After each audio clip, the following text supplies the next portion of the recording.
gang kecil di kawasan Teneles, Surabaya.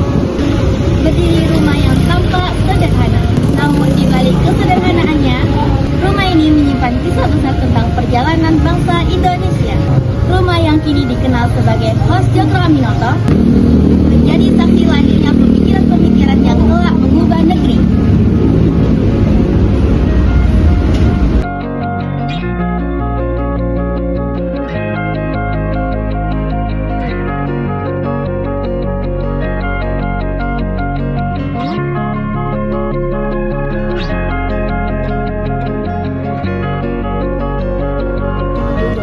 Julukan itu bukan tanpa alasan. Dari rumah sederhana ini, lahirlah banyak tokoh besar dengan pemikiran mereka masing-masing. Cokro Aminoto tidak hanya mengajar dengan kata-kata, tetapi juga melalui keteladanan dan perjuangan hidup.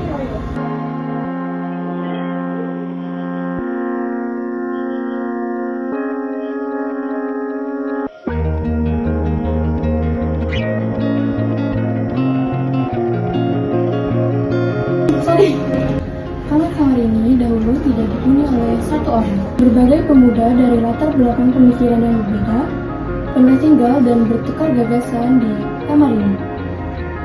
Perbedaan pandangan tidak menjadi penghalang, melainkan menjadi ruang untuk belajar dan memahami masa depan bangsa.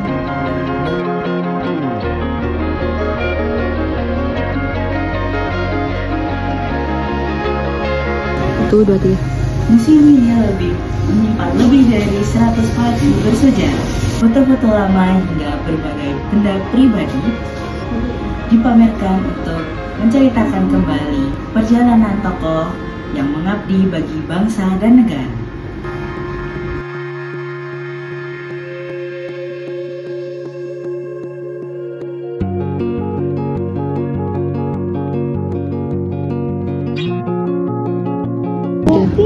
Pada 17 Desember 1934, Hos Cokro Aminoto menghembuskan nafas terakhirnya di Yogyakarta. Namun kepergiannya tidak menghentikan perjuangannya. Pemikiran dan nilai-nilai yang ia tanamkan terus hidup dalam sejarah masa dan menginspirasi generasi demi generasi. Dahulu, rumah ini bukan sekedar tempat tinggal. Ketika malam tiba, ruangan-ruangan di dalamnya dipenuhi diskusi tentang pendidikan, keadilan, dan cita-cita kemerdekaan.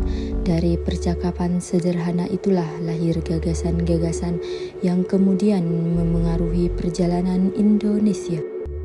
Di bagian lain, rumah ini terdapat kamar pribadi Hos Cokro Aminoto, tempat tidur sederhana, sarung, songkok, dan berbagai barang peninggalan lainnya masih tersimpan dengan baik. Benda-benda tersebut menjadi pengingat bahwa sosok besar ini menjalani hidupnya dengan kesederhanaan. Di rumah inilah sosok Haji Umar Said Cokro Aminoto dikenal. Ia lahir di Ponorogo pada 16 Agustus 1882 dan tumbuh menjadi salah satu tokoh yang paling berpengaruh dalam pergerakan nasional Indonesia. Melalui pemikirannya, ia menanamkan harapan tentang kemerdekaan kepada generasi muda pada masanya.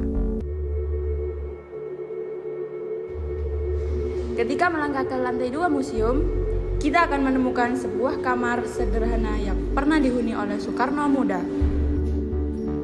Di ruangan inilah ia belajar, membaca, dan berdiskusi. Sulit membayangkan bahwa dari kamar yang sederhana ini tumbuh seorang pemimpin yang kelak memproklamasikan kemerdekaan Indonesia. Hari ini, Museum Hos Cokro Aminoto tidak hanya menyimpan benda-benda bersejarah. Museum ini menjaga kenangan tentang perjuangan, pendidikan, dan semangat untuk mencintai tanah air. Dari rumah sederhana inilah, kita belajar bahwa perubahan besar seringkali berawal dari mimpi, ilmu pengetahuan, dan keberanian untuk memperjuangkannya.